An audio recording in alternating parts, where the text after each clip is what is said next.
London. Tower of London के अंदर एक हेवीली ग्रांटेड रूम। हजारों लोग हर साल सिर्फ एक डायमंड को देखने आते हैं। उस डायमंड का नाम है कोहिनूर।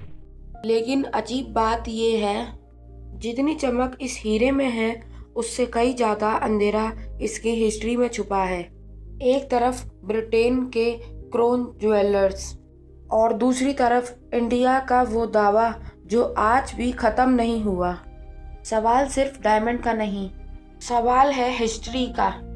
आज कोहिनूर ब्रिटेन में है, लेकिन इसका जन्म वहाँ नहीं हुआ था। ज़्यादा हिस्टोरियंस मानते हैं कि ये डायमंड इंडिया की मशहूर गोलकोंडा माइन से निकला था। उस वक्त दुनिया के सबसे रेयर डायमंड्स यहीं से मिलते थे। सदियां गुजरती गईं, राजा बदलते गए, लेकिन कोहिनूर हर बार नए ताज का हिस्सा बन गया, जैसे तख्त के साथ इसका कोई अजीब रिश्ता हो। मुगल एम्पायर के दौरान कोहिनूर रॉयल ट्रेजरी का हिस्सा था। फिर आया साल 1739।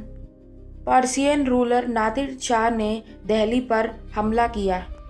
लाल किला लूटा गया, रॉयल खजाना खाली कर दिया गया और इसी लूट के साथ कोहिनूर भी हिंदुस्तान से बाहर चला गया।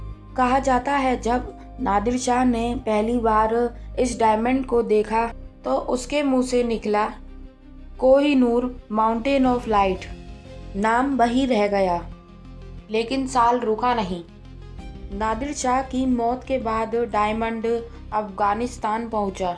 वहां से पॉलिटिकल स्ट्रगल्स के बाद ये सिख एम्पायर के महाराजा रंजीत सिंह के पास आया। पंजाब में कोहिनूर सिर्फ एक हीरा नहीं था, वो सिख एम्पायर की शान था। लेकिन फिर ब्रिटिश इंडिया कंपनी ने पंजाब पर कब्जा कर लिया। 1849 की ट्रीटी ऑफ लाहौर के बाद महाराज दिलीप सिंह के नाम से कोहिनूर ब्रिटिश क्राउन को दे दिया गया। यहीं से हिस्ट्री दो हिस्सों में बढ़ जाती है। ब्रिटिश रिकॉर्ड्स कहते हैं ये एक लीगल ट्रीटी थी, लेकिन बहुत से इंडियन हिस्टोरियंस कहते हैं एक 10 से 11 साल महाराजा से ब्रिटिश कंट्रोल के दौरान सिंह करवाई गई ट्रीटी को पूरी तरह फ्री चॉइस नहीं कहा जा सकता। इसलिए आज भी ये डिबेट ख़त्म नहीं हुई। 1850 में कोहिनूर ब्रिटेन पहुंच गया। बाद में इसे दोबारा कट किया गया, डायमंड और चमकदार हो गया, लेकिन उसका ओरिजिनल साइज हमेशा के लिए बदल गया। आज ये ब्रिटिश क्राउन ज्वेलर्स का हिस्सा है।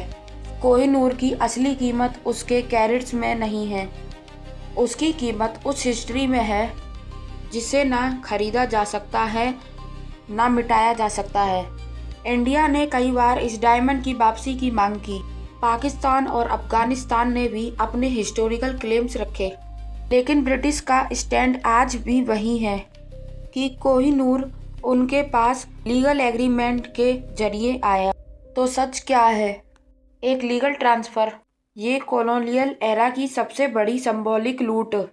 शायद इसका जवाब हर देश अलग देगा, लेकिन एक बात तय है, कोहिनूर सिर्फ दुनिया का सबसे मशहूर डायमंड नहीं बल्कि दुनिया की सबसे कंट्रोवर्शियल विरासतों में से एक है। और शायद इसलिए इसकी कहानी अभी ख़त्म नहीं हुई।